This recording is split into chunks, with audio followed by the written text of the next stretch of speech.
we've learned about capital asset pricing model. Capital asset pricing model. In this, we have learned about how we calculate the value of so the cost of equity.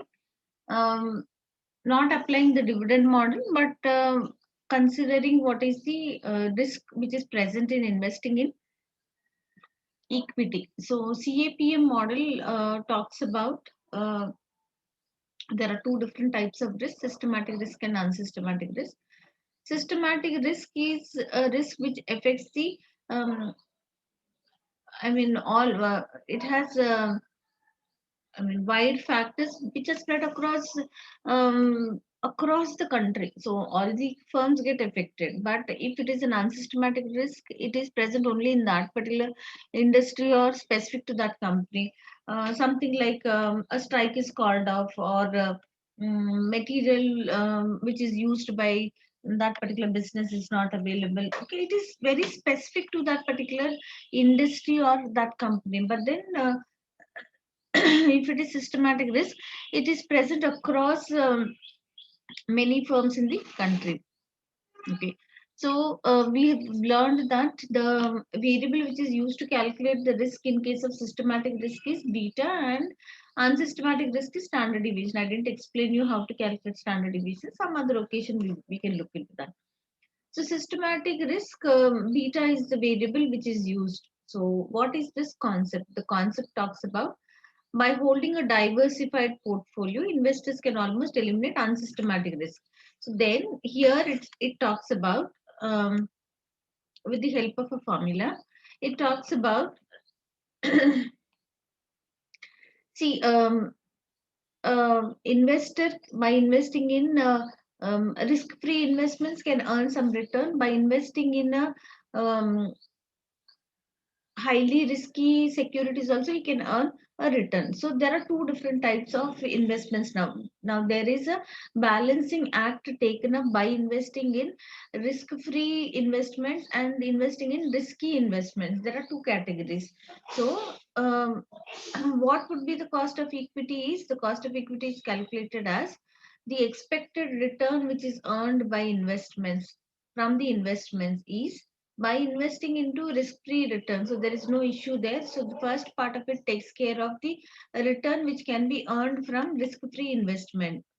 The second part of it, since they are investing in risky investments, so what is the premium what they are earning, which is more than the risk-free return, over and above the risk-free return, there would be return because it is highly risky, so highly profitable also. So when we see that risk is present, we also see that the return is better than the risk-free return. So whatever is the difference between return from the market minus the risk-free return is also called as risk premium. So this risk premium is associated.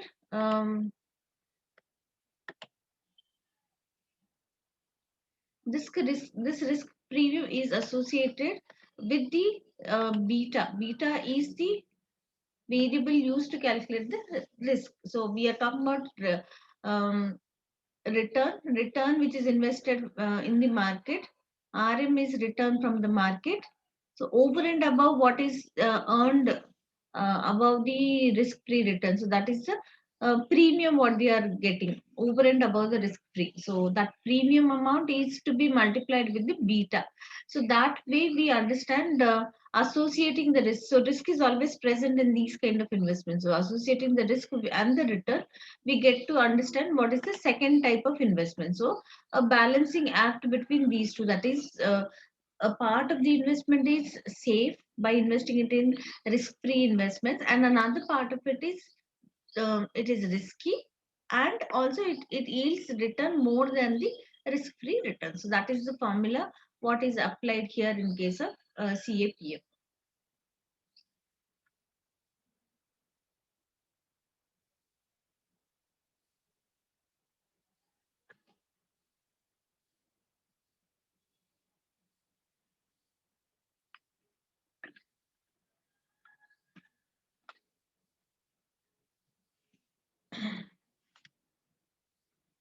Then yesterday also we have learned about the financial gearing and the operating gearing. So we have illustrated with the help of an example what would be the impact on the company's profitability if they use more amount of fixed cost, or if there is a portion of fixed cost in the total cost, operating cost specifically. So that was calculated as operating gearing. And then we have also looked into if they are using fixed financial cost like the fixed interest or fixed dividend, um, what is the impact on the earnings after taxes are paid. So EBIT and the EBT, so those things are taken into consideration. So we looked into what are the ways in which we understand what is the proportion of those capital where there is a fixed obligation to pay the cost of capital, and the capital which has no obligation to pay the fixed amount of cost of capital. So these are the things we have looked into. And what is the capital? So yesterday we also have started with what is the capital structure in WACC. So the proportion of capital structure has an impact on the value of the firm is what is the concept. So we have looked into the capital structure and the WACC. So uh, according to that, the concept has developed, and then it says that if by introducing more amount of debt, there are both good effect and bad effect. Good effect talks about debt is cheaper than equity, therefore the overall WACC would tend to fall. The WACC tend to fall. Then we also see that the value of the firm increases if the WACC is less. The value of the firm will be more. But on the contrary, we also see that because debt is employed, the risk is increasing. When the risk increases, the expectation of the shareholders increase because they want more amount of return, and they want more amount of return from the company. So what benefit they have received by lower cost of debt capital is nullified by a higher cost of equity capital. KE increases because of financial risk and would cause WACC to rise. So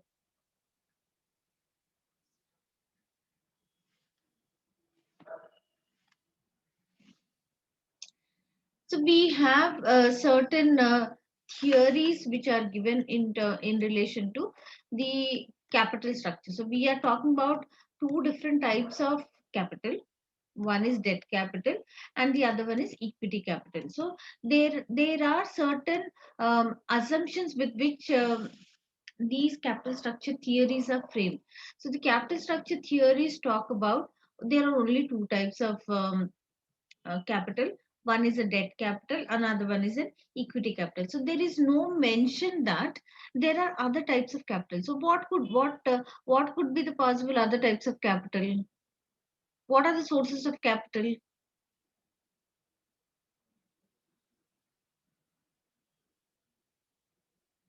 Money market. No, no, no, no, no, no, no, not the place where they would be selling. What are the ways, what are the different sources of finance? Money market Whether is a, I mean, it's not a physical place, it is a place where the securities are traded. Money market is not a physical place, anywhere it can be traded. So if the securities have a time period of less than 1 year, we call that to be as a money market. The sources of capital are, we see debt is one source of capital, debt capital. and equity. Okay, Debt capital and debt equity. capital. We see preference capital. Okay, then we see ordinary capital. Then we see retained earnings. So here the assumption is there is no mention about preference capital and ordinary capital and debt capital. These are the two types of capital which are present. What about retained earnings? There is one more assumption that all that what is earned during a current period is distributed to the ordinary shareholders in the form of dividend. Fine, all that which is earned during a period, so complete amount of earnings available to the ordinary shareholders are distributed to the shareholders in the form of um, dividend. So if it is paid in the form of dividend, then in that case, no retained earnings would be there. So there is no concept. This is also one type of internally generated source of finance. But the assumption says that since the amount of profits are completely distributed to the shareholders, there would be no amount of retained earnings. So whenever you talk about what are the source of capital, these are the four sources of capital: debt capital, preference capital, ordinary share capital, or we also call it as common share capital, and the last one is retained earnings. These three are traded in the stock market. Retained earnings is internally generated because they don't have to sell them.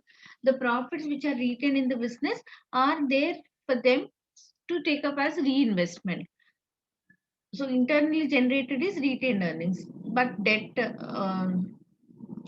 preference shares, and ordinary shares, all of them have to be issued and they are traded in the securities market, stock market. They are traded. So now, among the assumptions of capital structure theories, one assumption is there are only two types of capital. So we are dealing with only two different types of capital. One is a debt capital, another one is an equity capital. So WACC also talks about only these two types of capital. So it says that there is a benefit which is received because of debt capital. The debt capital brings down the cost of capital.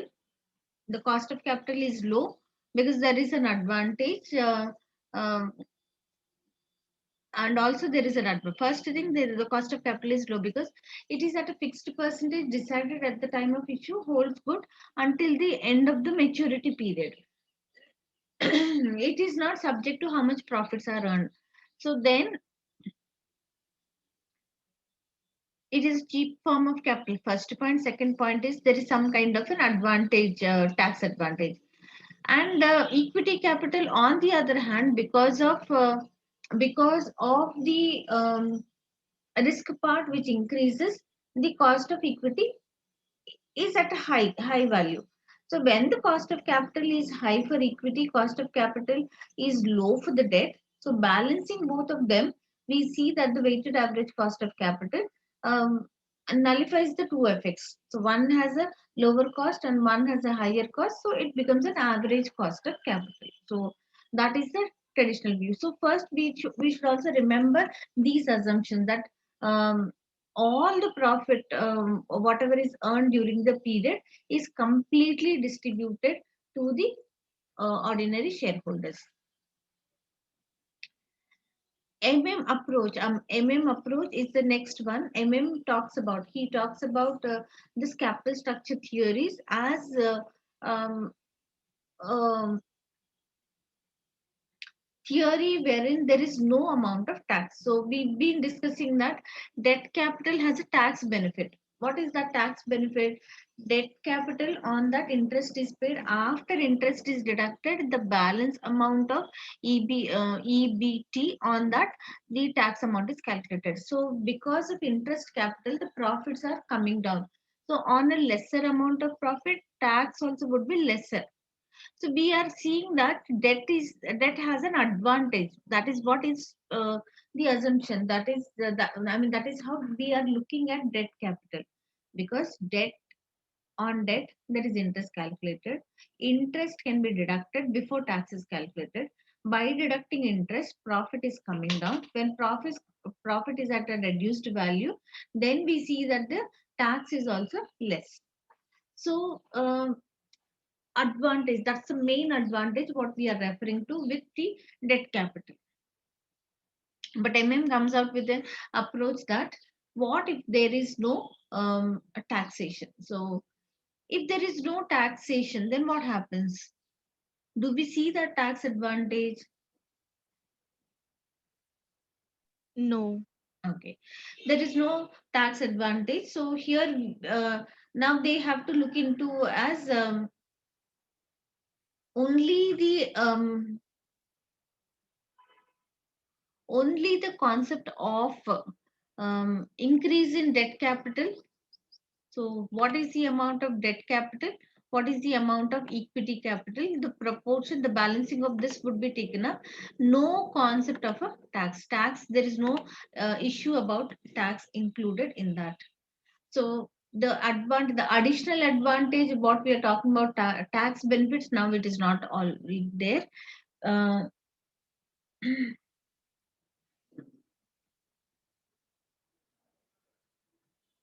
So the cost of capital, if there was a tax benefit, the traditional view talks about there is some kind of a benefit, and the cost of equity has no tax benefit, and then average value is projected this way.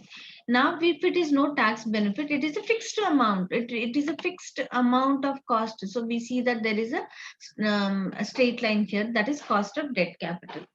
Then more amount of debt capital, as the debt capital keeps increasing, the risk aspect increases. When the risk increases, more and more amount of risk increases, we see that the cost of equity also increases. So more amount of debt capital, the cost of debt is constant. We see that the cost of debt is constant, so they should get, it is a fixed cost. Already I explained to you yesterday that because of fixed cost, when the activity keeps increasing, there is advantage but not disadvantage. Yesterday in an Excel file, I took an example, and I was talking about what is the advantage. Because this cost of debt capital is a fixed cost, as they increase more amount of debt capital, fixed cost doesn't increase proportionately. It is a fixed item, fixed percentage, which doesn't increase proportionately. So then we see that because of the fixed more amount of debt capital, the risk is increasing. So what advantage they get because it is a fixed cost gets nullified because the risk is increasing. When the risk increases, the expectation from the common shareholders start increasing. When they start expecting higher cost of capital, then the benefit is nullified and the average cost of capital stands at a constant value, the same value. So we see that MM talks about the concept that, see, when there are no tax benefits, so it is only a comparison between what is the amount of debt capital, what is the amount of equity capital. So what is the proportion of debt and equity? Debt and equity, if more amount of debt is there, the benefit is there, yes, because it is a cheaper form of capital. It is a cheaper form of capital. So they have a benefit that their overall cost of capital will be less. But because the debt is there, risk is increasing. When risk is increasing, expectation from the shareholders starts increasing, and the cost of equity capital starts increasing.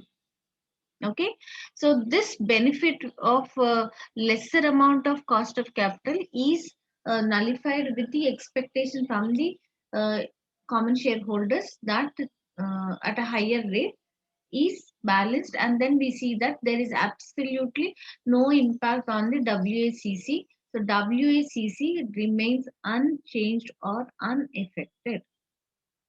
So that becomes a constant. So it would not change. That is what is the concept of approach without any tax, no taxation, no taxation concept. Later on, himself has come out with a concept that what if there are taxes.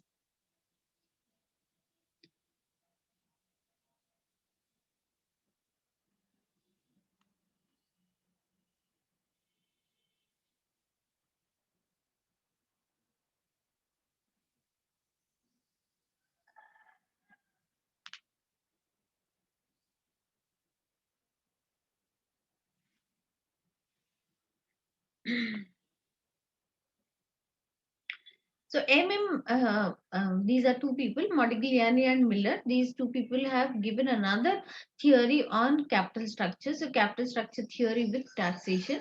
So here again we see that more amount of debt capital. Debt is a cheaper form of capital. So then it is a cheaper form of capital. Second point of it is they are tax deductible. So there is an advantage. There is an advantage in case of cost of debt capital or employing debt in the business. So that's the first point. Okay. At the same time, the benefit is nullified. So here it's the um, equity capital, they start expecting more amount of so we call that to be as an implicit cost. Explicit cost is what is the cost of capital which is paid expressingly, knowing what is that is paid is explicit cost.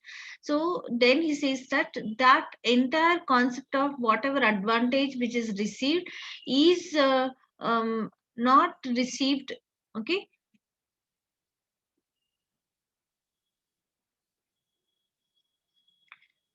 Here the graph talks about only one particular image. If we put this image, the debt capital, now from here, because of the tax advantage, it falls down.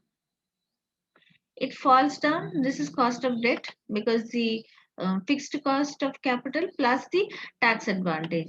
KD is equal to 1 minus T.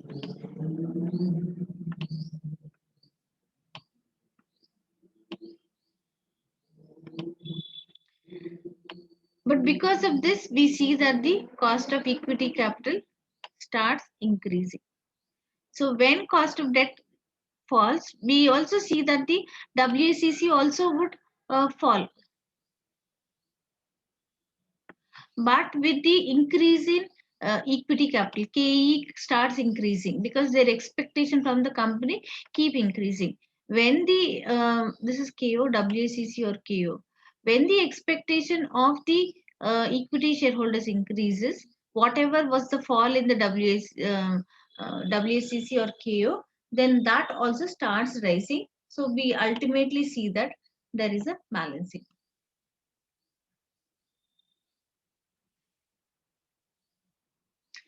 So ultimately, we see that there would be a balancing thing happening, that the increase in the um, debt capital, which results in an advantage that the uh, overall cost of capital falls down.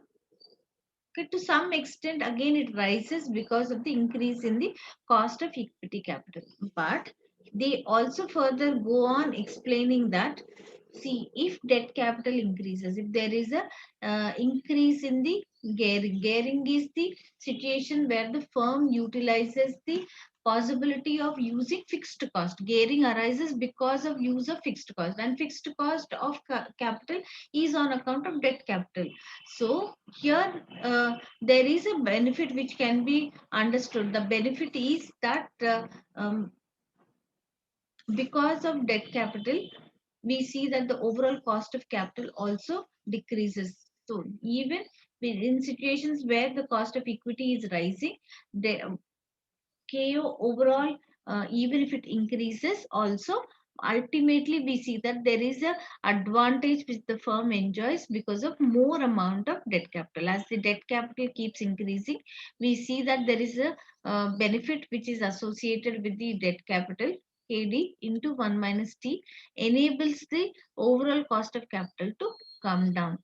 Fine. See, along with the cost of equity, even if it rises because of the tax benefit, we ultimately see that the overall cost of capital reduces. Okay. So more amount of debt capital, that's what we are talking about. More amount of debt capital. So that will result in certain problems. Problems with high levels of gearing. What are the problems? Bankruptcy risk, agency cost, tax exhaustion, effect on borrowing capacity, risk tolerance of investors, breach of articles of association, increases in the cost of borrowing as gearing levels rise. We'll discuss each one of them now. There are problems when there is more amount of debt capital employed in the business. So capital structure concepts are talking about what should be the amount of capital, the proportion of capital of debt and equity to be employed in the business. We have also yesterday, the day before yesterday, also we've discussed about what are the features associated with debt and equity. Debt is um, less costly, more risky. Equity is more costly, less risky. So a proportion has to be decided. Ideally speaking, it should be 1:1. As much as the debt capital is employed, so should be the equity capital also, which should be employed. Ideally speaking, that should be the proportion. So here, because of with tax, they are getting a benefit of tax deductible interest. Um, there is a benefit, there is an advantage.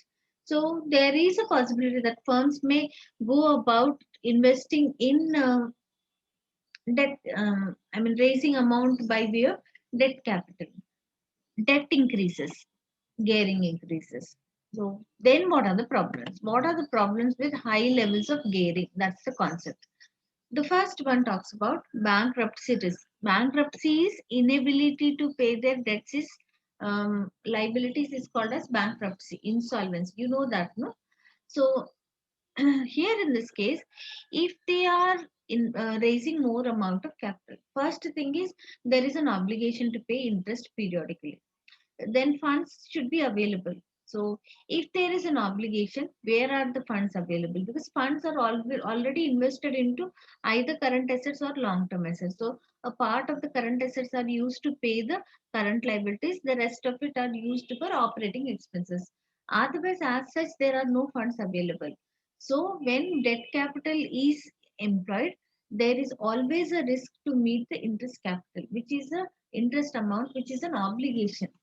If there is a default, in case of debt capital, there would be a third party also, whom the investors can approach, because there is a default on account of the um, company, issuing company. So it becomes an obligation. Then their reputation is at stake if they are not able to pay the interest. One thing. Second thing, all debt capitals have a maturity period. On the maturity date, the amount has to be redeemed, repaid back. But where are the funds available? So, if there are more amount of debt amounts raised, that is an indication that it is heading towards bankruptcy. Okay, because they will not be able to pay, they will not be able to pay their interest amount, because the interest amount keeps rising, more amount of interest and more amount of debt capital which has to be redeemed. So that is one sign that they are heading towards bankruptcy. The chances of bankruptcy happening is quite high, because they will not be able to pay back their debt capital on the due date. Second, okay, what is agency relationship? I have explained to you about what is agency relationship.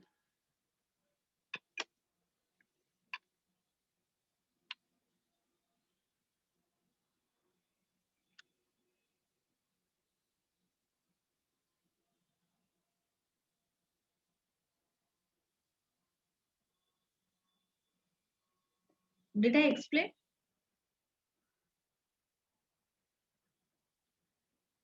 We have discussed that company issues the shares. So when company issues the shares, we see that owners invest the amount in the form of share capital. So a company calls in the capital amount from the owners. But owners do not manage the company. Who manages the company? The one who manages the company are the managers or the directors or the top management. They manage the company. They manage the company on behalf of the owners. They are not the owners, but they are the managers. They are the owners, but they do not manage the company. So here we see that the amount of is invested by owners in the company, but the affairs are managed by the management on behalf of the owner. So management is acting as agents on behalf of the owners. So that is the relationship what we have between the owners and the management. So this is called as an agency relationship. So if there are more amount of uh, debt funds invested in the business, it becomes very risky. To run a risky business, the top management also starts expecting higher higher cost. So their burden increases because running a risky business is quite challenging. So on account of that, their costs also increase.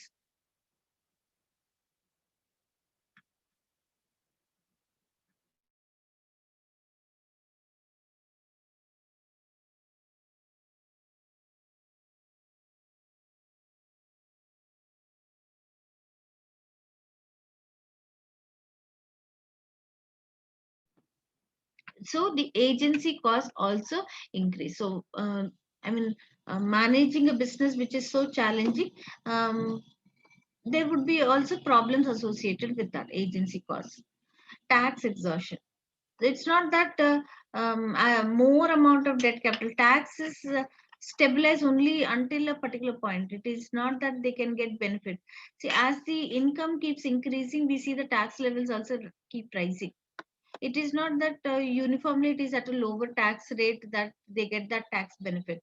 The we understand that, no, that there are tax brackets, that is income brackets. If the income falls into one bracket, there is one rate. If it rises, there's another rate. So like that, we see that there are different tax brackets also. So the benefit out of tax payment also exhausts after a while. Okay, so they cannot increase the benefit after a while. So that is another point. Okay, then what is the effect on borrowing capacity? Generally, who lends the amount in the form of debt capital? We see banks lend the amount. Then we see um, financial institutions, venture capitalists. All these um, are the sources from where debt capital can be raised. So when the debt capital is issued by these parties to the company, then they look into what is their present debt equity proportion. They also do not want to take a risk. If the company has already has more amount of debt capital, they would not come forward to extend more amount, even more debt capital. So that is a problem here.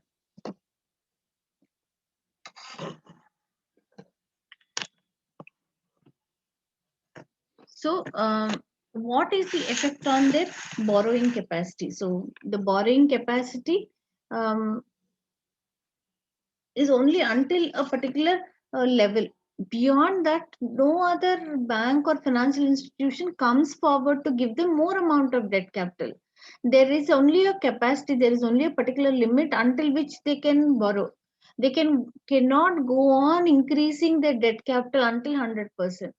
So after a while, after it crosses a particular percentage, it brings a danger well there that their debt is more. When the debt amount is more, the chance of a bankruptcy is more. And if they are heading towards bankruptcy, who would come forward to extend more amount of loan?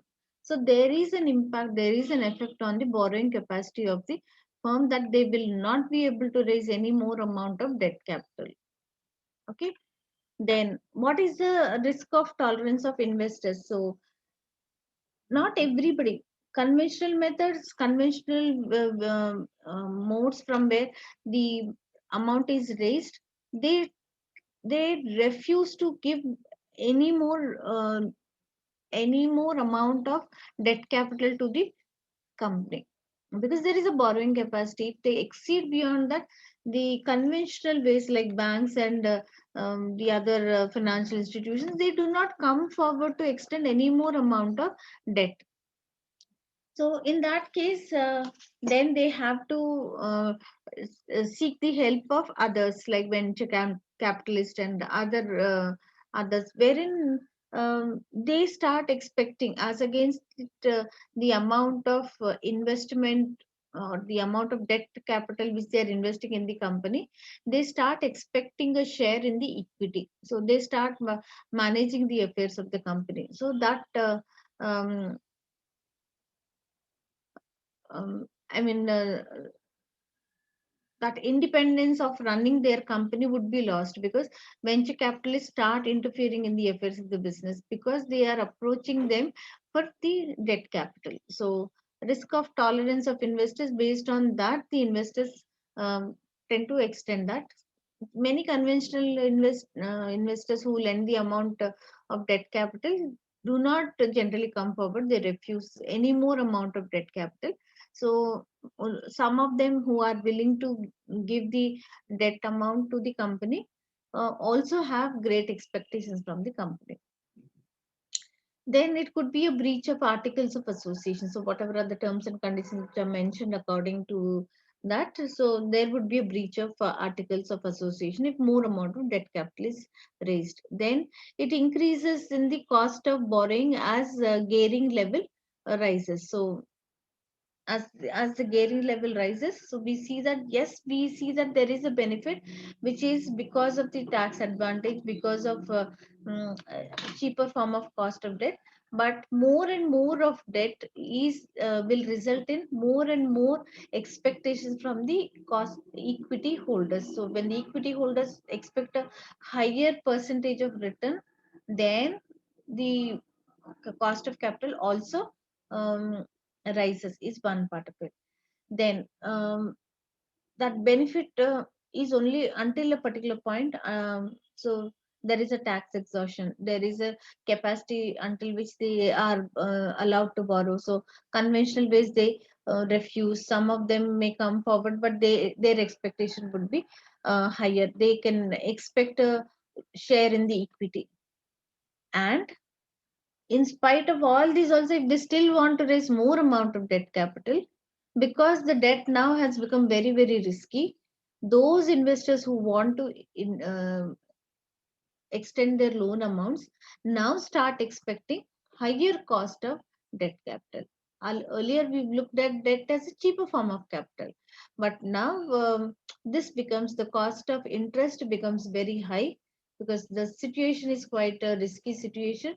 So on account of that, the investors start expecting a higher uh, cost of interest.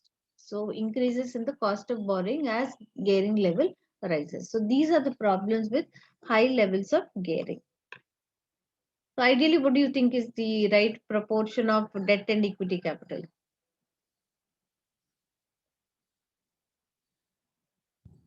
2:1. 1:1. Both of them One. should be equal. Okay. Debt and equity, both of, because there are advantages with each one of them. So debt advantages, cost is less. Equity advantages, risk is less. So 1:1 is the ideal proportion in which the amount should be raised.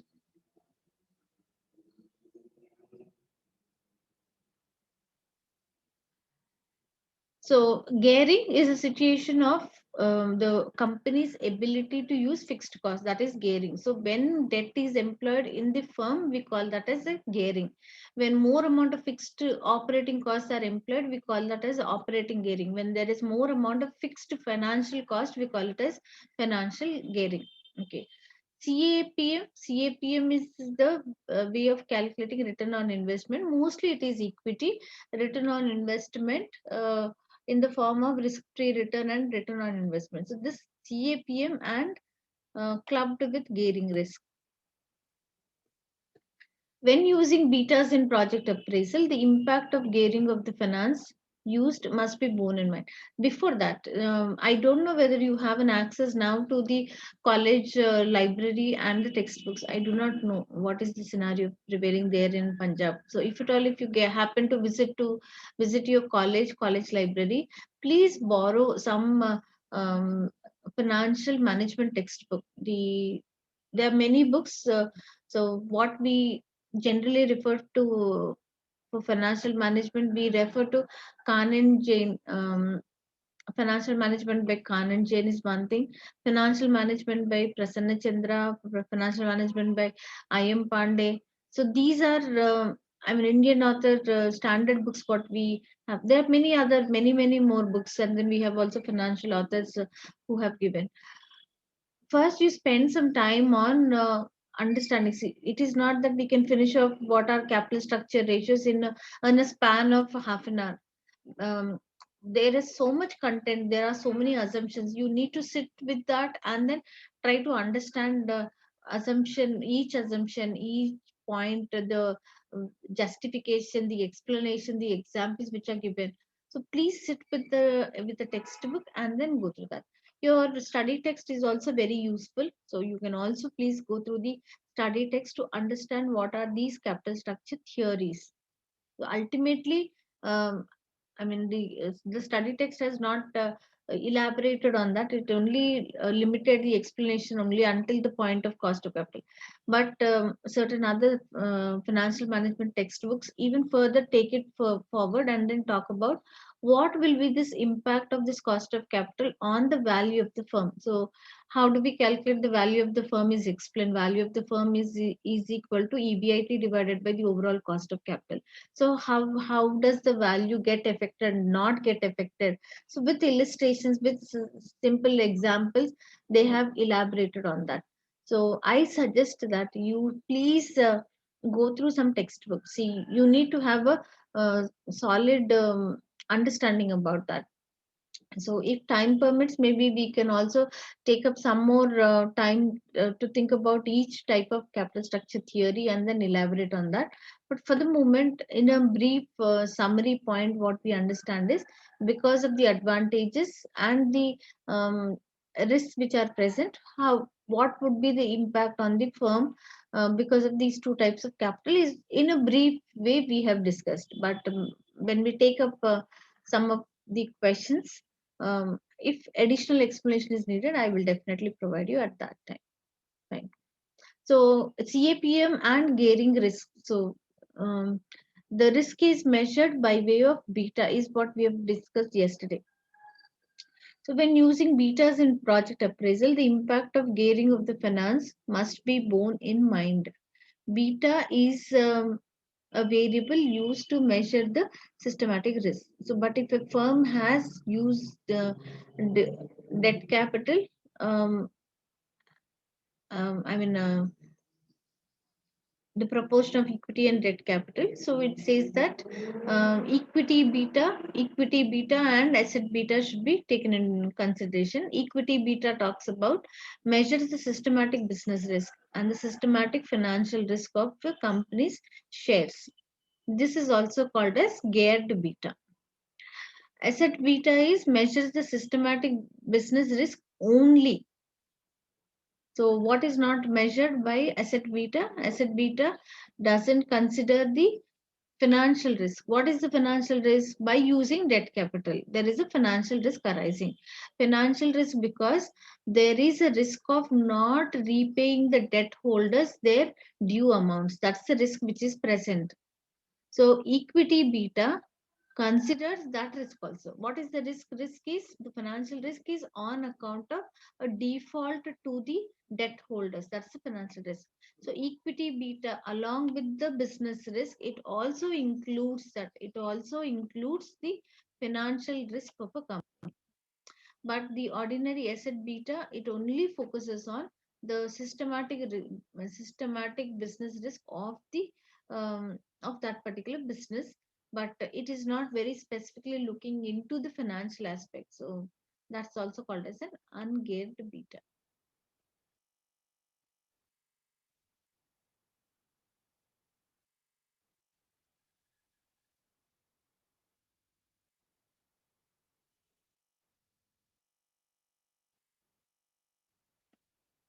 And the most common exam scenario is where you are given an equity beta, but you want an asset beta. To adjust the beta, use the following formula. So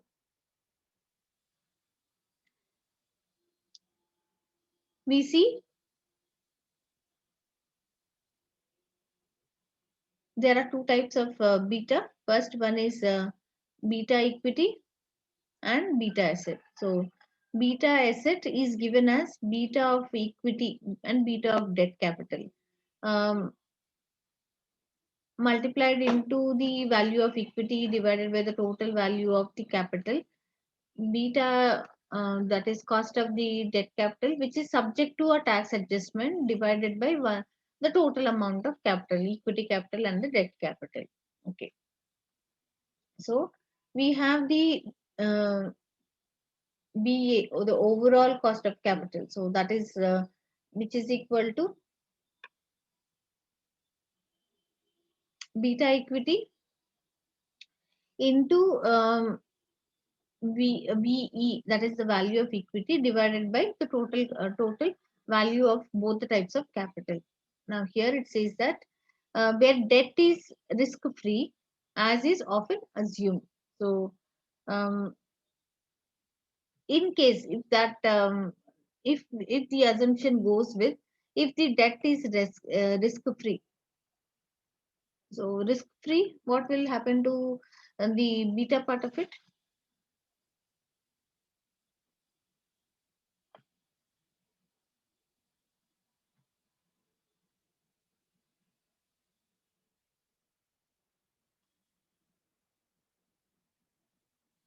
If it is a risk free, beta will become 0. 0. Okay, so ultimately we would be left with only the value of equity divided by the total value of the capital. So beta of asset is calculated because it is not measuring any amount of financial risk. So financial risk is not included in beta of an asset. So beta of an asset, when it is taken, because there is no amount of um, financial risk measured, financial risk is 0. So ultimately beta of an asset is equal to beta of an equity into this particular formula. Okay, just remember this formula. So when we work out questions, we can work it out.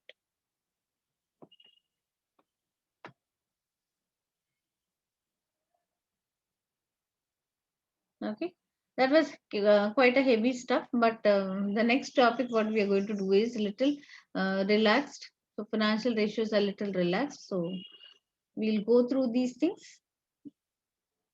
about what are the financial ratios which are calculated to measure the performance of the business. The financial performance of the business is measured with the help of financial ratios.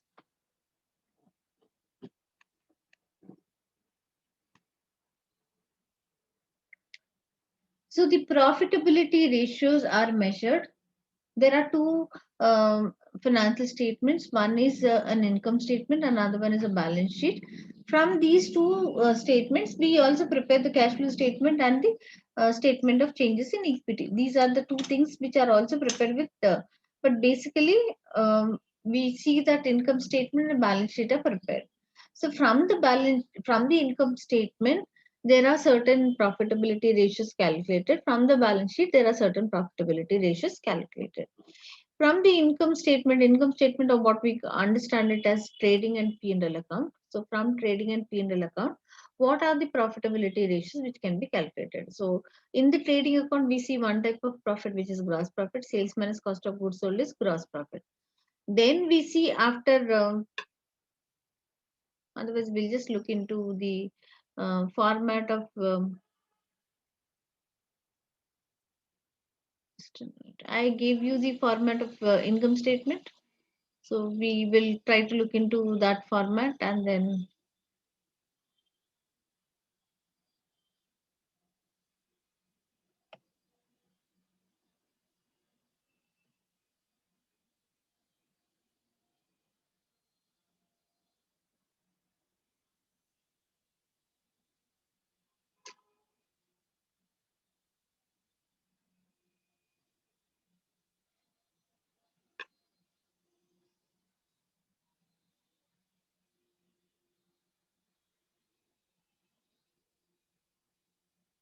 so this is the format of income statement. So from here, at each level of profit, whatever is available, one profitability ratio can be calculated. Gross profit, then we see operating profit, then we see the overall the net profit. So EBIT, So these are the things which can be calculated. So we can even further go and talk about what is the other types of returns. But until here, it is all connected to the sales activity. Beyond that, it is all financial activity. So the main things what we can calculate here from the income statement will be what is gross profit ratio, what is operating profit ratio, what is net profit ratio. How do we calculate? We just calculate it by, see, if sales is the base, if sales is 100%, the logic goes like this. If sales is 100%, each type of profit, that is gross profit, is what percentage?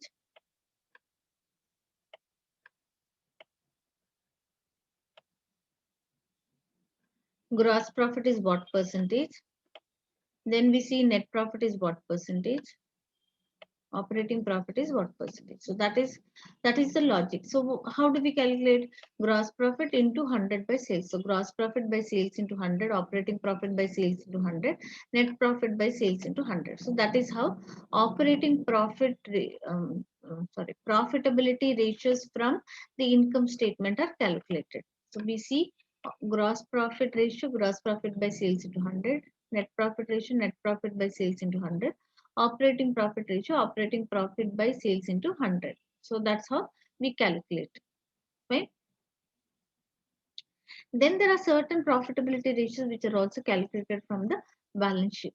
The profitability is compared to the investment made in the business. So investment amounts we see from the balance sheet. Investment, the total amount of capital raised, is called as capital employed. Only the equity we see, only the shareholders equity, or we see what is the total amount of investment made in the total assets. So we also call it as return on assets. So there are certain ratios which can be calculated, taking the variables from the balance sheet. So if we are talking about the capital employed, how much is the profit available? That is what we are focusing on.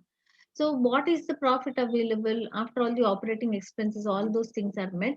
This will be the profit which is available to all the types of investors. So here from this amount, we see that interest is paid, we see the preference dividend is paid, the ordinary dividend is paid. So what is the profit that is available when capital is employed? So return on capital employed. So how do we calculate return on capital employed? Is the profit which is available, that is earnings before interest and tax, divided by the total amount of capital employed. So if capital employed is 100%,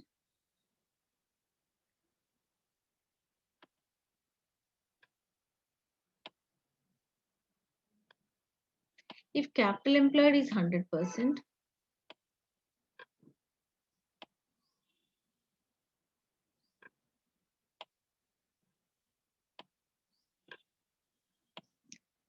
the EBIT is what percentage? So EBIT by capital employed into 100. That's the concept of what is return on capital employed.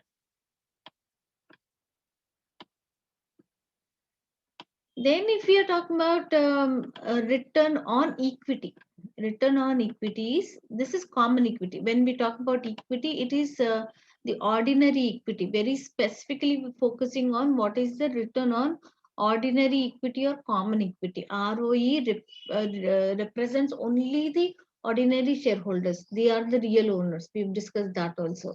Ordinary shareholders, though they do not have a preference at the time of payment of dividend, yet they have the yet they have that those voting rights with which they can participate in the decision making, and they are also called as the real owners. So ROE only talks about the common equity holders or the ordinary equity holders. So that is what. So ROE is equal to the total amount of ordinary share capital plus the undistributed profit. To whom does it belong? Undistributed profit. It belongs to the ordinary shareholders. Why? Why does it belong? Because this is the total. Yes, It is the profit that is retained after deducting all the interest and that's tax. right. So all of them are paid their due amounts. So the rest of that is belongs to only the ordinary shareholders. So instead of taking the entire amount in the form of ordinary dividend, They are allowing it to be retained in the business. So the company is not paying them. So it is not paying for the movement, but it eventually will be paid to the ordinary shareholders because it is their profit amount. So their what is the ROEs? They have already invested some equity capital, ordinary equity capital, plus they are another source of investment is this retained earnings. Any form of profit which is retained in the business belongs to the ordinary shareholders. So that will be the total capital. As against that, this is the amount of profit which is available. So the profit which is earned after paying the interest, tax, preference, dividend. After that, whatever is available is the amount of profit. So ROE is calculated is profit after tax and after preference dividend. Preference dividend is also paid. So the net income which is available to ordinary shareholders is compared with the investment made by the ordinary shareholders. One way straightforward direct investment is they are investing by way of contributing the share capital. Second one is indirectly investing because their profits are retained in the business. So that's the total investment amount. So if total investment amount is 100%, the profit which is available to them is what percentage? So that is return on equity. I hope all the equations logic is clear to you. Yes, Gross ma'am. profit, operating profit, net profit. Then we have profitability ratios from the balance sheet, ROCE, ROE.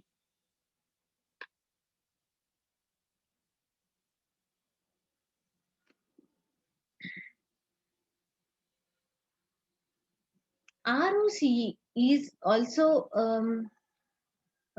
split into two parts. So this is very important for you for in future also when you are analyzing the profitability question. This comes to your rescue and it helps you to elaborate your analysis. The formula of ROCE. What is the formula of ROCE? Operating profit by capital employed. So what is operating profit? Operating profit is operating profit by sales. And um,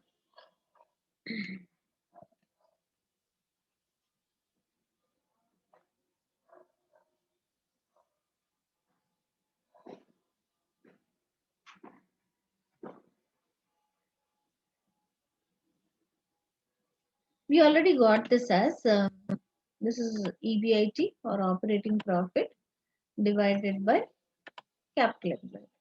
Why is this capital raised? Why is the capital raised? Capital is raised because it has to be invested in the business. So the formula is either given as operating profit by capital employed or operating profit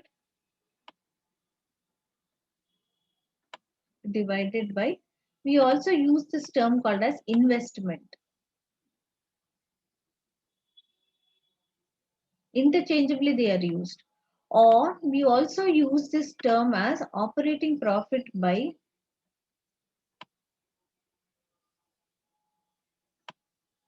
the assets.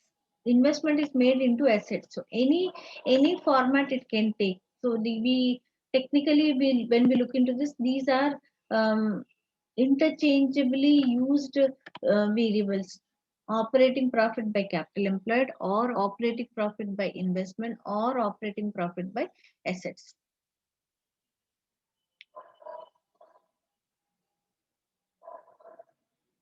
So it is split into two parts. The first part is the same formula, operating profit by capital employed, is divided into two parts. The first part is operating profit, the second part of it is asset turnover. So I hope you know what is asset turnover formula. Turnover ratios are those ratios where the variable is converted into turnover. That is asset turnover. Asset turnover, any turnover specifically. Like we have asset turnover. We have turnover in the numerator and asset in the denominator. Every turnover ratio, turnover should always be there in the numerator. The other variable will be there in the denominator. Okay. So turnover is what? Sales. Of course, turnover has different meaning in different ratios. Some other time we will look into that. But for the moment, simply remember that the meaning of turnover is sales. So if we are talking about asset turnover, it will be turnover by assets. Okay, turnover by assets. Now, ROCE is split into operating profit margin into asset turnover. So, what does it indicate? Operating profit margin, the formula is operating profit divided by sales. What is the formula for asset turnover? Asset turnover is in the numerator, so that will be into sales divided by assets. Assets, or here interchangeably, since we are using, we can also put in place of assets capital employed. So technically it is also capital employed, or we either call it as asset turnover or capital employed turnover ratio, doesn't matter. So this sales and this sales gets cancelled. So what do we have ultimately? We have operating profit by assets or operating profit by capital employed. Technically the value would be the same, there would be no change in the value, but this formula is allowing us to split this ROCE into two different parts. What is the logic behind that? The logic behind that is allows us to look into what is the percentage of profit which is generated. Second one, what is the ability of the firm to convert the investment into sales is the second part of it. See, high sales. Now, what is selling price? Selling price is equal to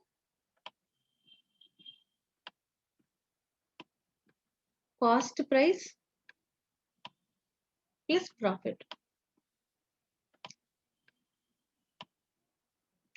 Sales is equal to the formula for sales. Sales is equal to units into selling price. The number of units which are sold into the selling price is sales.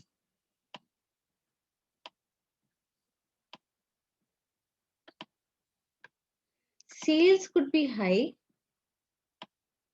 Sales could be high because one reason is because more units are sold is one reason. More units are sold, that indicates their efficiency. One reason is more units are sold is efficiency. The second reason is if the selling price is high, also sales can be high. So the first reason is when they sell more number of units, the sales amount can increase. The second reason is when the selling price per unit is high, also the sale value can increase. Okay, we cannot always conclude that they are efficient based on looking at the operating profit. We cannot just talk about EBIT is high, therefore their performance is good. What is their performance based on? Is it good because their profit margin is quite high? When profit margin is high, selling price will be high. So selling price is high on account of high profit margin. That is a short-term benefit, because when the selling prices are high, what do the customers do? They shift towards the competitors. So it cannot survive in the long run. Therefore, this formula splits that as what is the percentage of profit included in the sales. So profit margin is calculated. How much profit margin did they make? What is the amount of profit margin which they made? If the profit margin is high, temporarily in the current periods they may survive, but difficult to survive in the long period, because if the prices are high, competition would be severe, the demand will be impacted and the customers will move to the competitors. Okay, the second part of it is focusing on, because of the investment made in assets or the capital which is raised, because of the investment, is there any impact on the turnover? So how quickly are they converting their investment into sales? That indicates their efficiency. So that will be on account of more number of units sold. So when we split that, this is how we write the formula. When we write the formula, we see that sales and sales gets cancelled and we ultimately have only operating profit, that is EBIT by assets or EBIT by capital employed. So that is um, I mean, there is the value wise, there would be no change. It is not that with the combined formula, one value, the split formula, another value will come. No, both of them will give the same value only. But it gives a chance to look into what is their profit margin, what is their efficiency level. The efficiency level, how are they able to convert their investment into sales is what is looked into under asset turnover. I hope I'm clear until this part. Yes, ma'am. Okay. Then operating profit margin is again looked into, further split into what is the gross profit margin, what are the operating expenses ratio. Then the asset turnover is split into the net working capital and the non-current assets turnover. So we have sales revenue divided by the net working capital and the non-current assets. So there are two aspects. So the capital employed is invested into current assets, into non-current assets. So it can be further looked into as how the capital employed is invested and how are they resulting in more amount of sales happening. The net working capital, what is their contribution towards sales, the fixed assets, what is their contribution towards the sales, also further can be split into and looked into. Okay, gross profit margin is how much, and the operating after gross profit, what are the operating expenses, what is the share of their operating expenses. So every percentage can be looked into in detail. I hope ROCE explanation is clear. Did you understand the meaning of ROCE? What are we trying to look into that? Yes, ma'am. So anytime if you are asked to calculate ROC and comment about ROC, don't simply calculate operating profit by capital employed.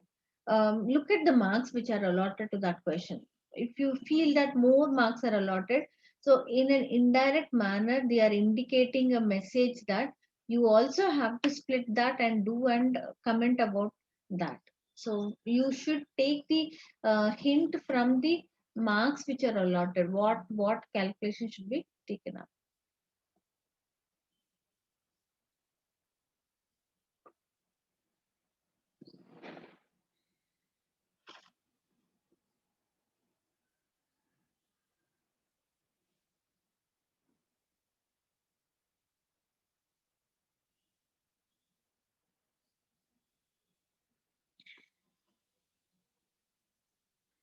Then we have set of formulae from the balance sheet. So these are related to the profitability part of it, but they are from the balance sheet.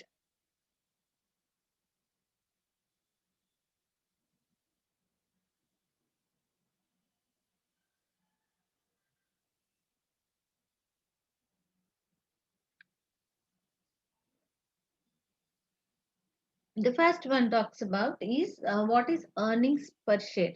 Earnings per share is whatever is the amount of profit available to the ordinary shareholders,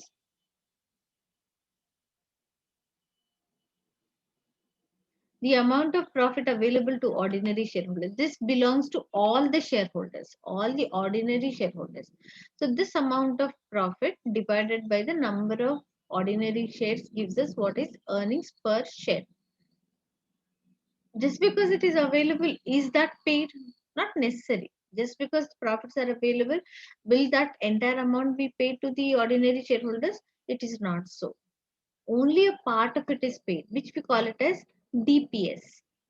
Okay, so the equity dividend, the ordinary equity dividend, whatever is paid, with that we calculate what is DPS, that is total ordinary dividend divided by the number of shares.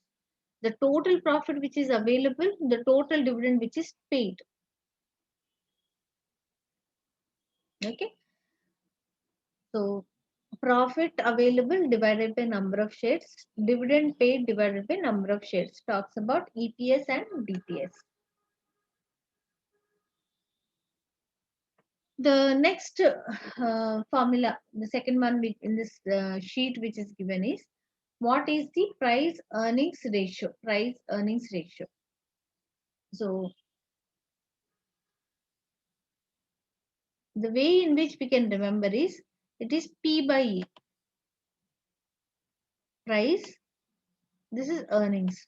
So price is called as market price per share. You can remember like this. Market price per share, MPS, divided by earnings is EPS.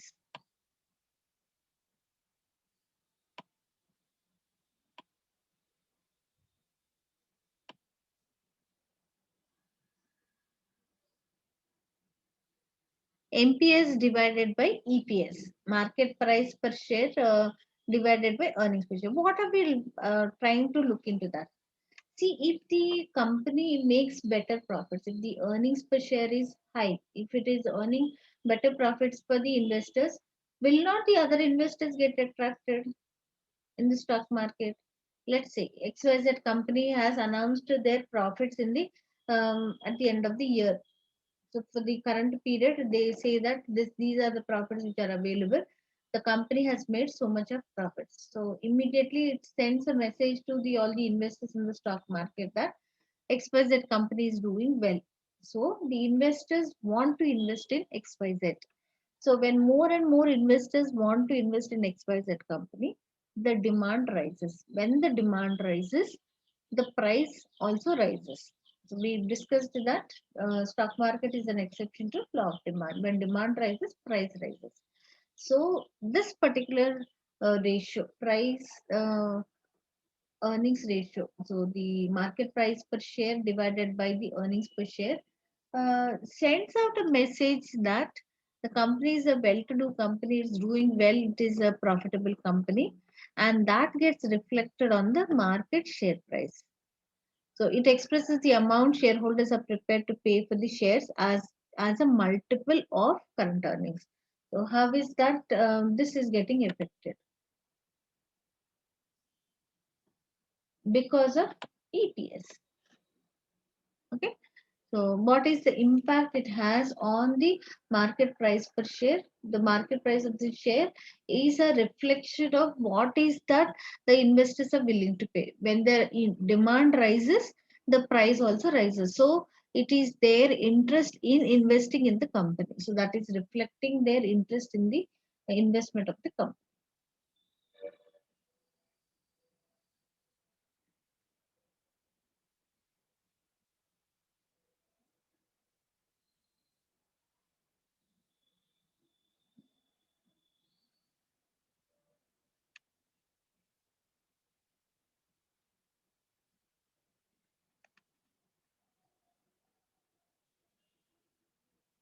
The next one. There are two yield ratios. So this is price earnings ratio along with price earnings ratio. There are two different types of yield ratios. One is dividend yield. Another one also we can remember, that is called as earnings yield.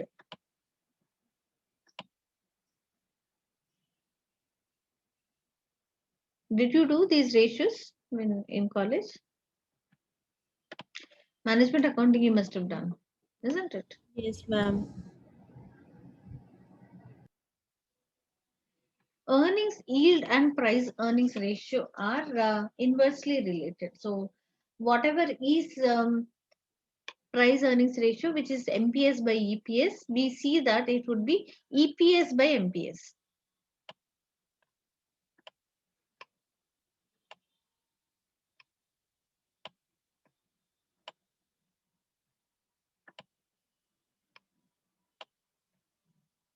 So in that note, if we are talking about dividend yield ratio, DPS by MPS.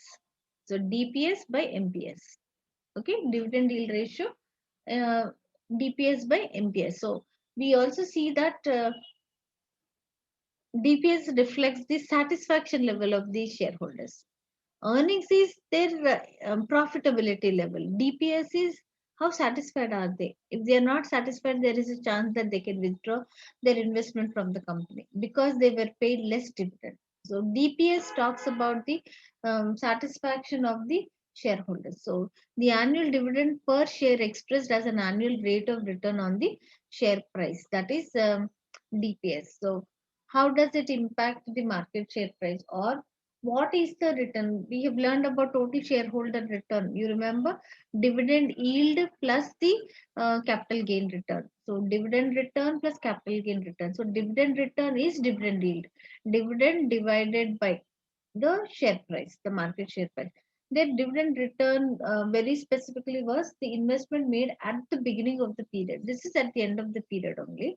DPS by market price per share. So, is there any impact of this dividend paid to the investors on the market price of the share?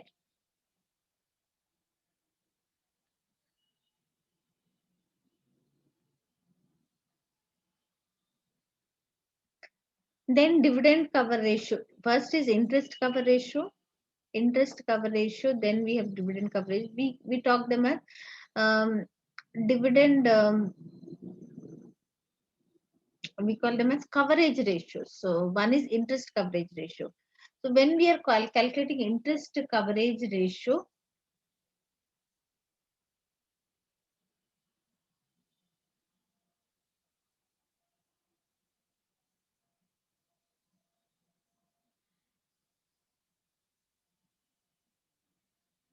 whether the EBIT which is available is sufficient enough to cover the interest amount, because it is not, EBIT should not only cover the interest but it should take care of the other expenses also. So we first calculate what is interest coverage ratio, EBIT divided by the interest expense is interest coverage ratio. Dividend coverage ratio is the profit available to the shareholders. Technically, coverage ratio, dividend coverage ratio should cover both the preference dividend and the equity dividend. So it should be EBT minus, it should be, sorry, EBT by the two types of dividend. But here it is only focusing, in this particular sheet, it is focusing only on the equity dividend.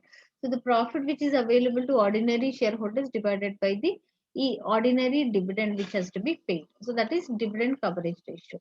Then just now which I have mentioned, the total shareholder return is equal to the return in the form of DPS, but the difference is DPS as in the denominator investment at the beginning of the period plus the change in share price. The change in share price is a capital gain return. Okay, we have already done one question on this one.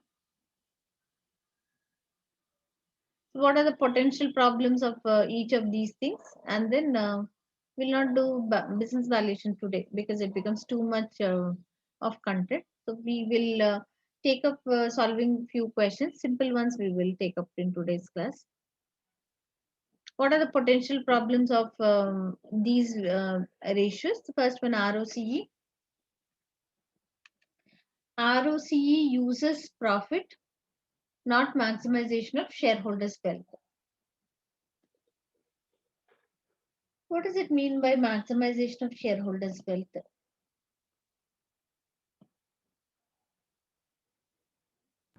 Maximizing EPS. Maximizing okay, EPS, or more so very specific about ROC is only the operating profit, but operating profit has to take care of so many other things. Okay, finally what is available to the equity shareholders, like in case of EPS, fine. But shareholders wealth maximization also further looks into about the discounting part of the cash flows. That is not taken here in a case of ROC. Just we just go with what is the amount of profit available, overall profit available to all the investors, not very specifically to the ordinary shareholders. So it is not focusing on shareholders wealth maximization. It is only talking about availability of profit, ROC. Okay, for the sake of writing a limitation, we are writing a limitation, but yes, that is also needed, how much profit is available. But ROC is not looking at the profit available to the ordinary shareholders. EPS, it does not represent actual income to the shareholders. It is only available. It is available but not paid. Okay. ROE, it is sensitive to gearing levels. So already we've discussed from morning, we've been discussing that only, gearing levels.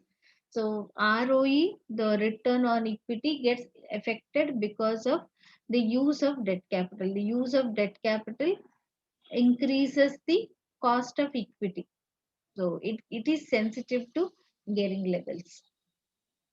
Dividend yield ignores capital growth. It only focuses only on the dividend return, which is dividend DPS divided by the current market price. So it only focuses on the dividend growth, but not about the capital gain.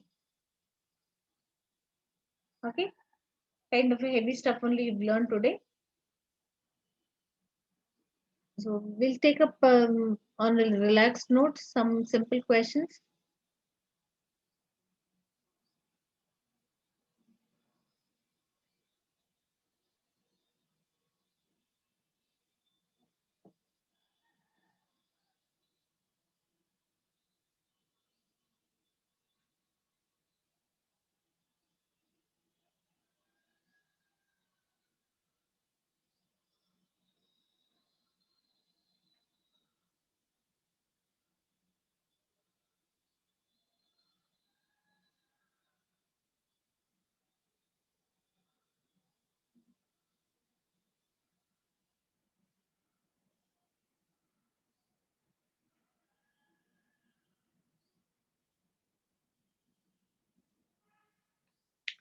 Okay, some questions I could see. One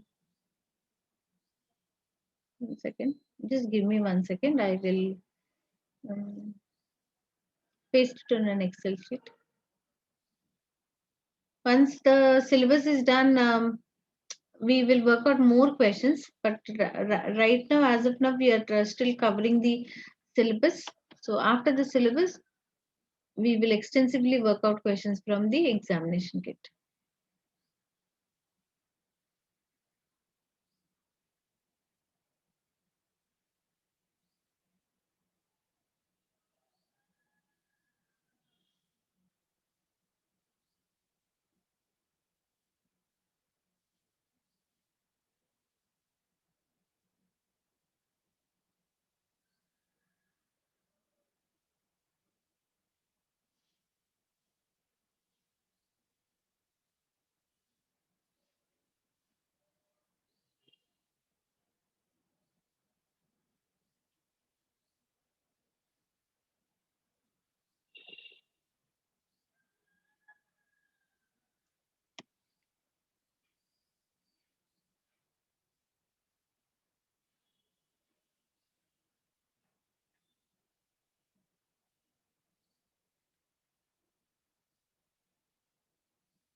Please see that 152 on this sheet.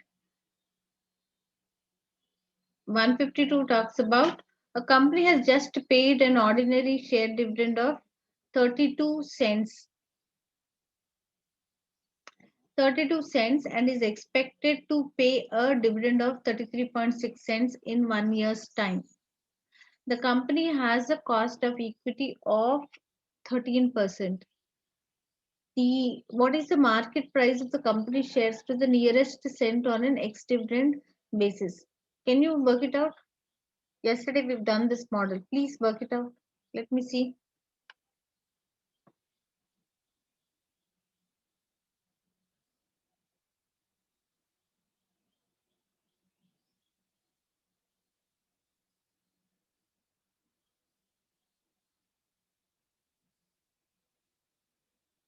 What's the formula? The formula is K is equal to,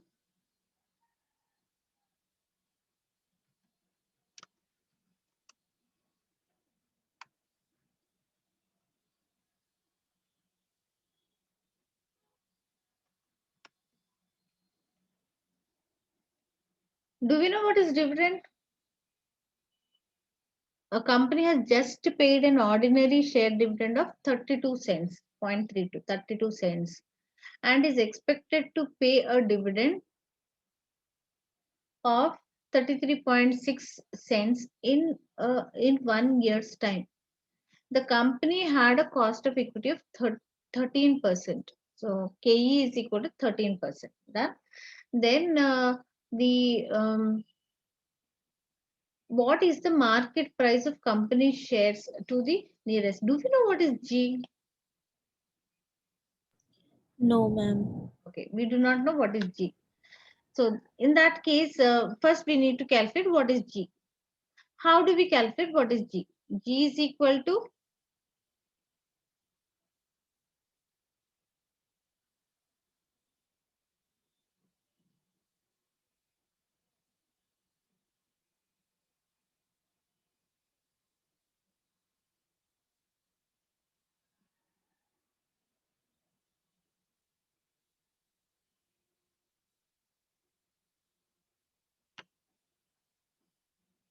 just paid a dividend of 32, expected to pay a dividend of 33.6. Take the hint from there. Just paid is D0.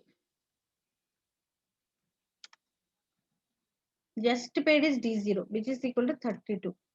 D1, which it will pay at the end of the at the end of 1 year's period, which is 33.6. What is D1? D1 is equal to D0 into 1 plus G. Can you tell me how to do? Ma'am, we will do D1 minus D naught divided by the dividend paid into 100. Okay. So how much will that come up to?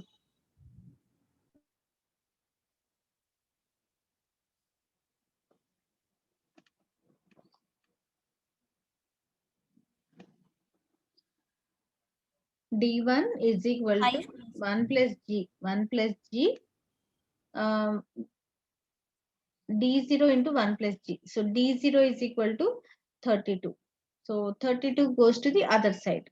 33.6 divided by 32. And 1 goes to the other side, it becomes minus. So that is the logic.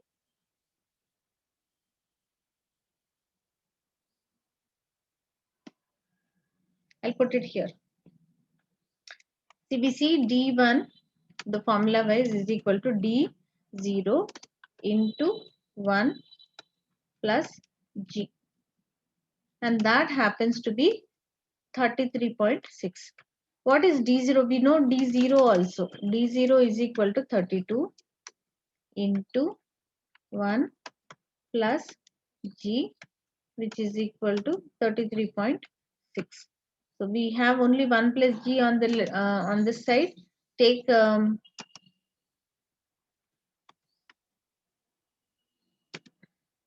take 32 to the other side, so it becomes 33.6 divided by 32. So G is equal to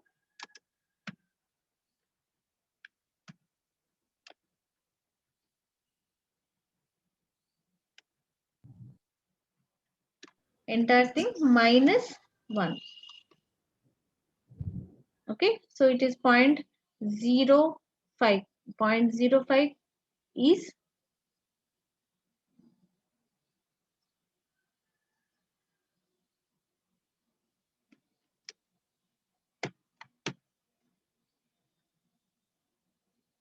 now once G is known, can you find out what is the market price of shares?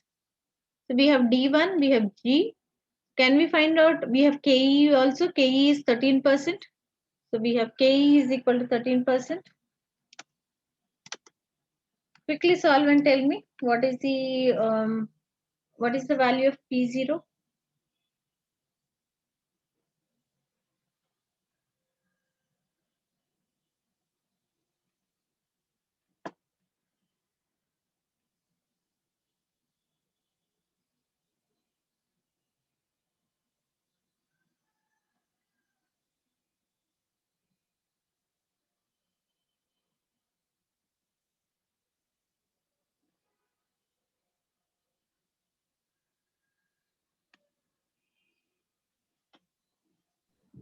4.2. Answer is 4.2.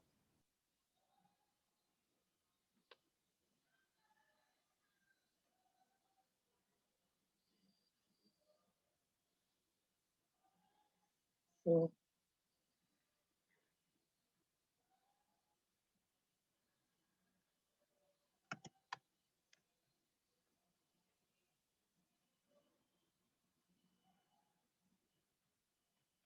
13% is equal to, we know what is D1, which is equal to 33 point.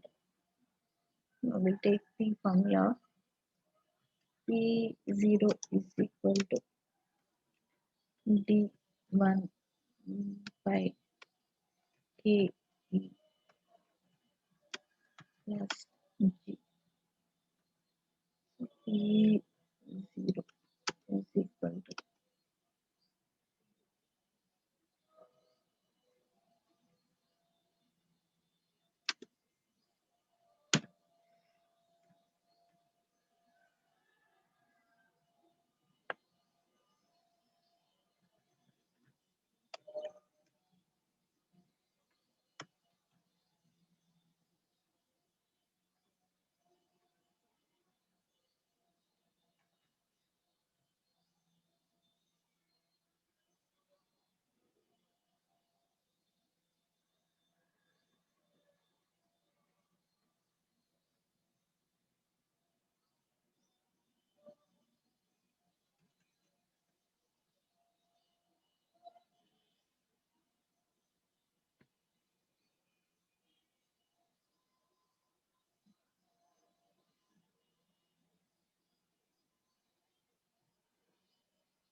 Ma'am, shouldn't the formula should be like D1 divided by K minus G? G. Yeah,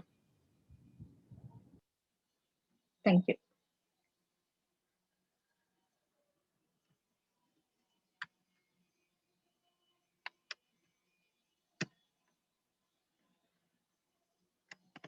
Thank you. Is equal to K is 13% minus 5%.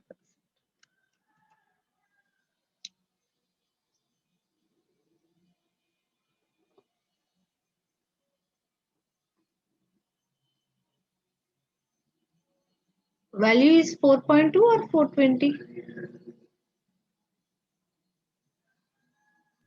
I think, ma'am, I have done some calculation mistake. I No, took half. I might have done. No, that is what is my worry. Did I make a mistake? Is what I'm looking into.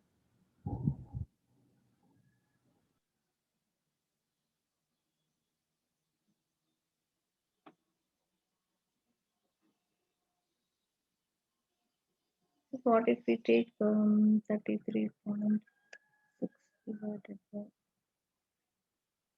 13 minus 5 is 8. 8%.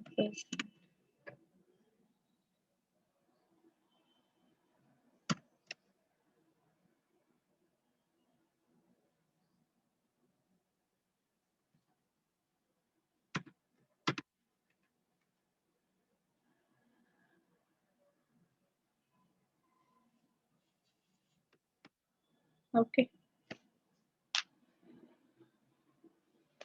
Let's take up another question. 33 point. Okay, okay, okay, okay, okay. These are cents, not dollars. 33.6 cents. Okay. Uh, so these are 420 cents. 420. Be a correct only. 420 cents, or it would be dollar 4.2, because these are given in cents.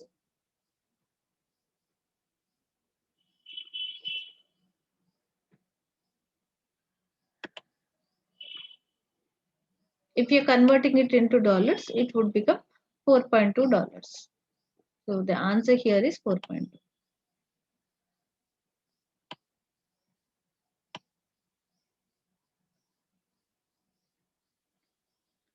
We'll see another question, not this one, because there is conversion of um,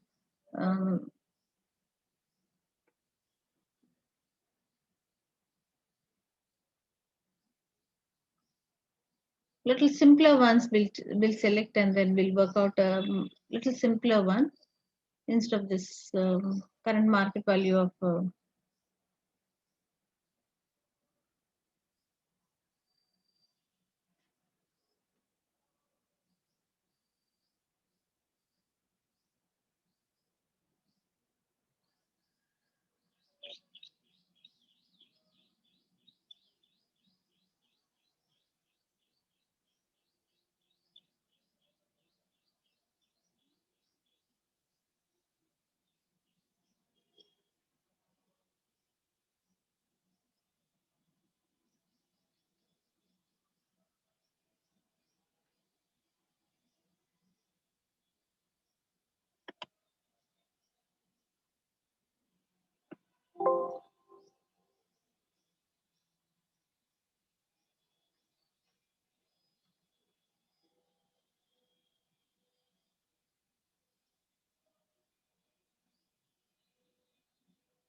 Okay, I've pasted question number 149.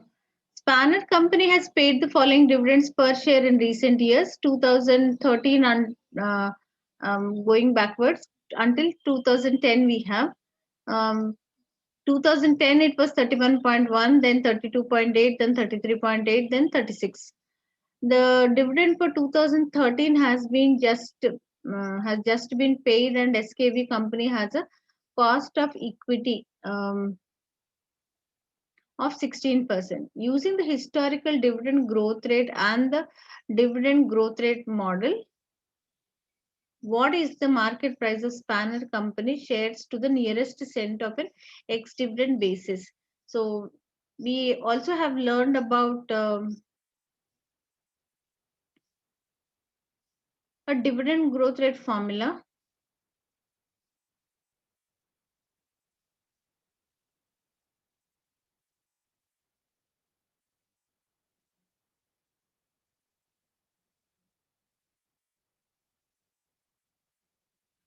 The averaging method, G is equal to root n, given as current dividend by dividend n years ago minus 1. This is the formula. So we cannot apply the second one, Gordon's growth rate model, where G is equal to R into B, because we don't have those details, but we have the details about what are the dividends paid over a period of time starting from 2010 until 2013. The dividend payments are given. We do not have the details that what are the profits available, how much was paid, how much was retained.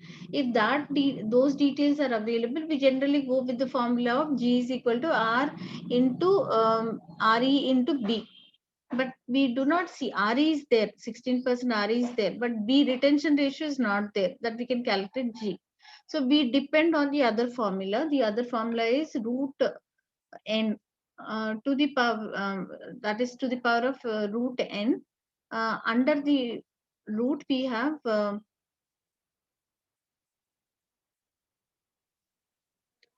what is the current dividend which is paid divided by the dividend which was paid in the first year. Okay, Now, how long is the period? So here we, do you see the root n part of it? Root n is we to the power of 1 by that period, we have to write to the power of 1 by that period minus 1. Just remember that. We'll go to the Excel sheet and then put the formula.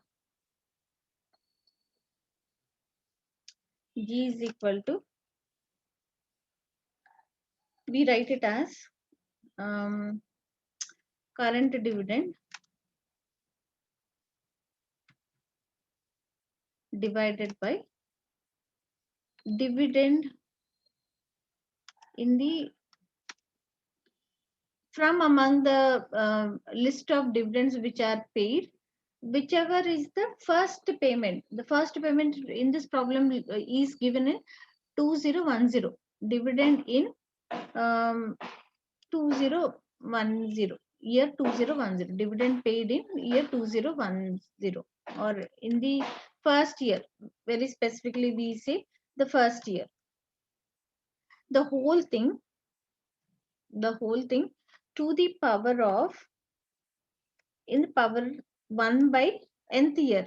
But what is n? What do you think is n? This is a span of, the span is for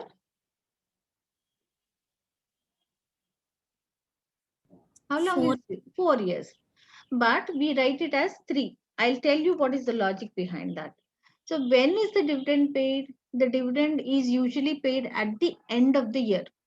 So when was the dividend paid in 2010? It was paid at the end of 2010. So at the end of 2010 to end of 2011 is 1 year. 2011 to 2012 is second year. 12 to 13 is 3 years. So the time period which is covered is only a period of 3 years, because it is not at the beginning of the first year till the end of the last year. It is end of the first year till the end of the last year. So it will cover only one period less than the time span which is mentioned. So that we have to be careful. I hope you got the logic. The dividend which was paid at the end of the last year, at the end of the first year. End of the first year, which is 2010, at the end of 2010 until the end of 2013, when it is calculated, it comes out to be only 3 years period. Okay. So how do we write this one? So we can put a square bracket also.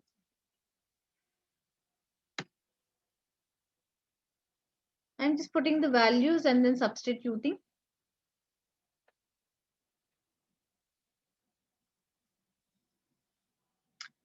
The current dividend is 36. The first dividend paid in 2010 is 31.1. Close the bracket, exponential, open a bracket, 1 by 3 minus 1.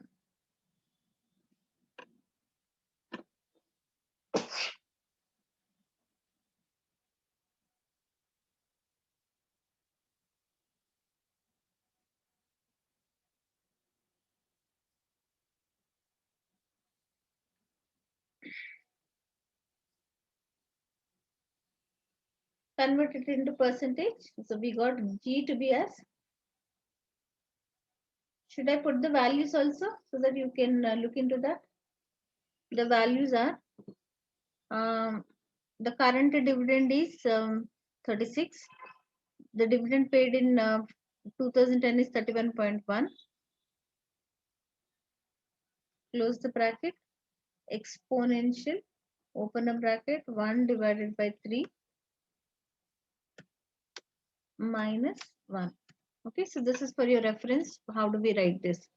So G is equal to 5%. So once G is equal to 5%, I think you can calculate what is the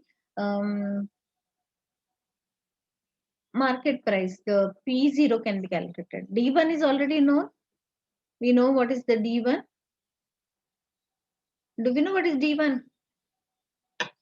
Yes, ma'am. 36. Is it 36? That is 2013 is D0. paid in the current year.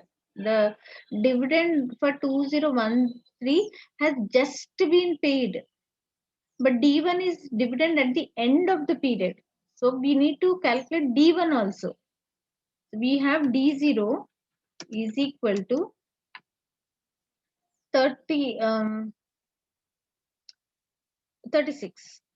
But we need to find out what is D1. D1 is equal to D0 into 1 plus G. So on that note, we have to elaborate that. Is equal to 36 into 1.05, isn't it? 1 plus 5%. That's 37.5. We know G is equal to 5%. We know D1 is equal to. We know KE is equal to 16%. KE is equal to 16%.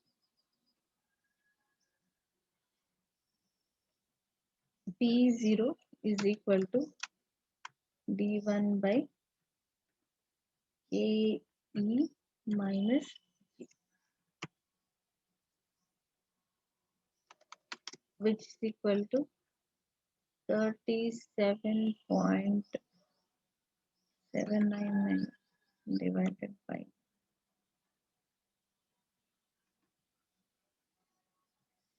16% minus 10%.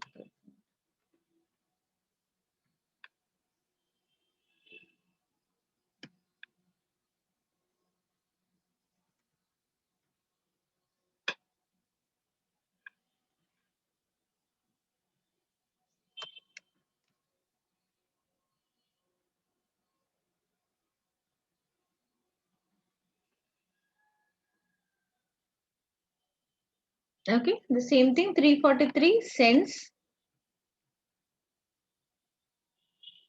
or it would be 3.43 $3 3.43.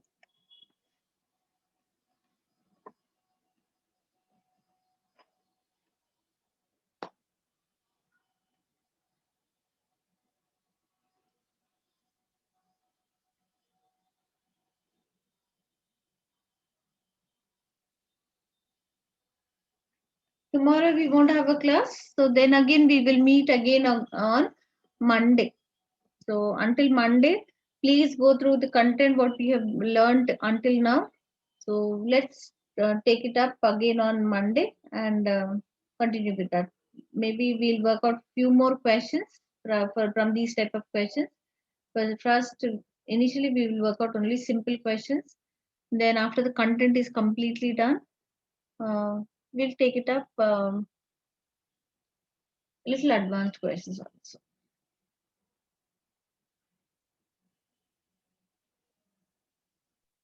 Okay, ma'am. Okay. We'll end the class here. Thank you so much, ma'am. How many are there? Only 3 surviving souls. Not able to, I think, follow. I don't know. Or maybe the confidence that recording is available. I do not know.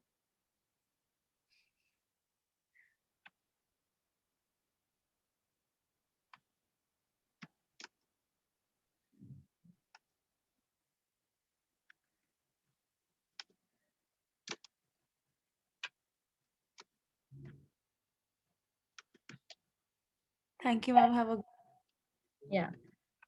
Good day.